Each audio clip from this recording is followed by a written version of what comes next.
saludo cordial, estudiantes de la Universidad Rural de Guatemala.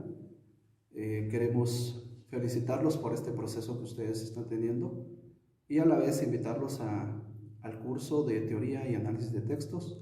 Los temas a desarrollarse en esta semana son los tipos de lectura, disfunciones en la lectura y estrategias para mejorar la velocidad y comprensión lectora. Cualquier información o comunicación que vayamos a tener a través de esta asignatura va a ser a través del correo institucional, que es fe218@urural.edu.gt. Bienvenidos a esta clase. Vamos a nuestros objetivos. El primer objetivo de la clase es identificar los diferentes tipos de lectura, establecer los efectos y errores que tienden a reducir la velocidad y a dificultar la comprensión lectora. Y nuestro último objetivo, proponer estrategias para mejorar la velocidad y comprensión lectora. Iniciamos entonces con los tipos de lectura. Muchas veces, cuando tenemos esa facilidad de leer, practicamos algún tipo de lectura sin saber qué tipo de lectura estamos haciendo. El día de hoy vamos a iniciar con la lectura oral. La lectura oral es cuando la persona lo hace con voz alta. Y algunas personas hacen esto debido a que el sonido que pronuncia su propia voz lo memorizan en la parte cognitiva o en su cerebro. Y eso hace que recuerde esos conceptos, esas definiciones, esas frases, esas oraciones en la memoria. Están dispuestas en un momento a la hora de dar un discurso.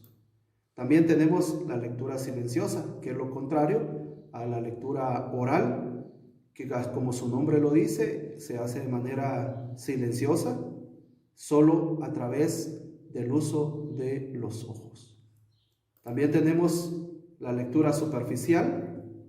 En este tipo de lectura se barra el texto para saber de qué se está hablando. Como su nombre lo dice, es de manera superficial, a grosso modo, no se entra en tantos detalles. La lectura selectiva. Este tipo de lectura se realiza cuando una persona está buscando datos específicos. Un ejemplo, índices, indicadores, números, datos, hechos que podrían desarrollarse para hacer un campo, en el campo investigativo, va a fortalecer las capacidades de la persona o va a defender un punto de vista. También tenemos dentro de ello la lectura comprensiva. Y la lectura comprensiva es la que todos apuntamos, porque muchas veces leemos un documento, pero no sabemos ni qué dice el documento. Cuando uno le encuentra significado a lo que se está leyendo, no es necesario regresar otra vez de nuevo a la lectura. Al contrario, es esa capacidad que va a tener la persona de analizar y de desarrollar sus capacidades cognitivas para entender la realidad de lo que la letra está diciendo. También tenemos la lectura reflexiva y crítica. Es donde el lector analiza el texto que tiene de frente y de cierta manera lo digiere, lo acepta de manera como una verdad absoluta. Esta lectura reflexiva lo lleva a la segunda fase, que es la parte crítica, de la parte propositiva. Es donde se pone en empeño no solo lo que dice el documento o el párrafo o el tema que se está estudiando, sino que también es donde aprovechamos a dar nosotros nuestra propia experiencia y se concatena de esta manera. Y tenemos la lectura recreativa. Es la que se predomina cuando usted tiene placer a la lectura. Puede ser que usted escoja un libro que tenga poemas porque a usted le place los poemas, le place escribir también, o son un momento para su inspiración. Es beneficiosa, por supuesto. Esta es la que todos apuntamos, porque es la que se utiliza en el tiempo de ocio, en el tiempo que tenemos libre y que de cierta manera podemos nosotros utilizarla para acrecentar nuestro acervo cultural. Pasamos al segundo tema. El segundo tema es sobre las disfunciones de la lectura. Cuando hablamos de una disfunción, estamos hablando de errores, estamos hablando de problemas que tenemos para poder tener comprensión lectora, o sea, la dificultad que vamos a tener para entender lo que la lectura o el libro o el documento que estamos leyendo no nos ayude a comprender exactamente lo que la letra nos está diciendo. Bajo esto, en este proceso, muchos, ya sean estudiantes, académicos o personas que en su tiempo libre quieren leer, lleva a ciertas situaciones que no permite que se comprenda bien el texto de lectura. En este caso, aparecen los movimientos corporales inadecuados y no se refieren a los ademanes, porque eso estaríamos hablando de una persona que se dedica a dar un discurso, sino son los movimientos que utilizamos a la hora de leer. En este caso, estamos hablando de señalar las palabras con el dedo. Muchas veces, cuando no tenemos esa capacidad de observar los renglones o las líneas que el texto nos da, lo que hacemos y lo que tendemos es a con el dedo señalar dónde vamos leyendo. Lo mismo se utiliza un lápiz, una regla o algún documento que nos permita llevar la lectura. Esa es parte de una disfunción. También esa disfunción de la lectura a través del movimiento corporal inadecuado es señalar el comienzo y señalar el final de las líneas. También eso es algo incorrecto que nos lleva a no tener una lectura buena. El otro error está el mover la cabeza. Se mueve la cabeza como que fuéramos máquina de escribir y no debe hacerse de esa manera. Y también otra de las disfunciones que afecta el movimiento corporal inadecuado es la insuficiente visualización de la hoja donde estamos leyendo. Por lo regular, entonces, lo que hacemos es acercarnos o alejarnos, pero puede hacer que sea un problema de visión y es necesario buscar a un experto que nos lleve y nos diga si tenemos algún problema con la vista. Otro de los aspectos que nos damos cuenta dentro de las disfunciones están las regresiones.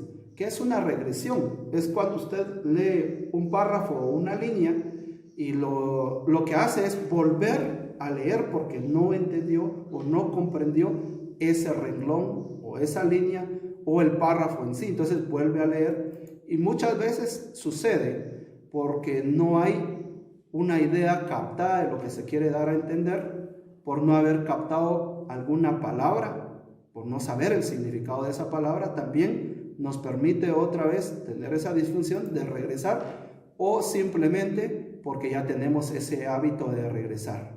Aunque lo hayamos entendido, volvemos a regresar. Otra de las disfunciones está la vocalización y la subvocalización. Como usted puede ver en las gráficas que se le presentan esas imágenes, hay una imagen de una señorita hablando, eso es vocalización. Se está hablando de cierta manera, pero internamente y solo se va moviendo los labios. Cuando hablamos de subvocalización, estamos hablando de aquella persona que está leyendo con la mente, pero no menciona ninguna palabra, tiene cerrados los labios, pero su cerebro está haciendo ese acto de vocalizar y de repetir algunos conceptos o algunas palabras o inclusive las oraciones que está leyendo. Otra de las disfunciones que encontramos están las disfunciones gráfico-fonéticas y dentro de ella hay una clasificación. Está la inversión, la confusión, la omisión, la agregación, la contaminación, la disociación y las rotaciones. Y cada uno, vamos a ponerles un ejemplo de cada una de ellas. En este caso está la inversión. Y en la inversión es cuando las personas confunden una palabra con la otra y en este caso ponemos el ejemplo. Si aparece la palabra los, lo puede confundir con sol. O aparece clase y lo que hace es confundirlo con calce. En este caso sería de inversión. Y en el caso de confusión, leer pito por pido o leer pasa por pata. También está la de omisión, leer asado por asador o calente por caliente. En el caso de la agregación, leer arire por aire. Y en lugar de decir soldado, puede hacer que diga saldato. Se puede confundir. Y en el caso de la contaminación, leer vanguardista por vanguardista, o en la disociación, leer bolígrafo por bolígrafo. En las rotaciones, leer boda por boba, o sea que al final se puede confundir en la manera que puede decir. Esas son disfunciones gráfico-fonéticas. La última de las disfunciones está el insuficiente campo visual o reducido. Para ello se proponen dos métodos: el método de las pirámides y el método de la columna.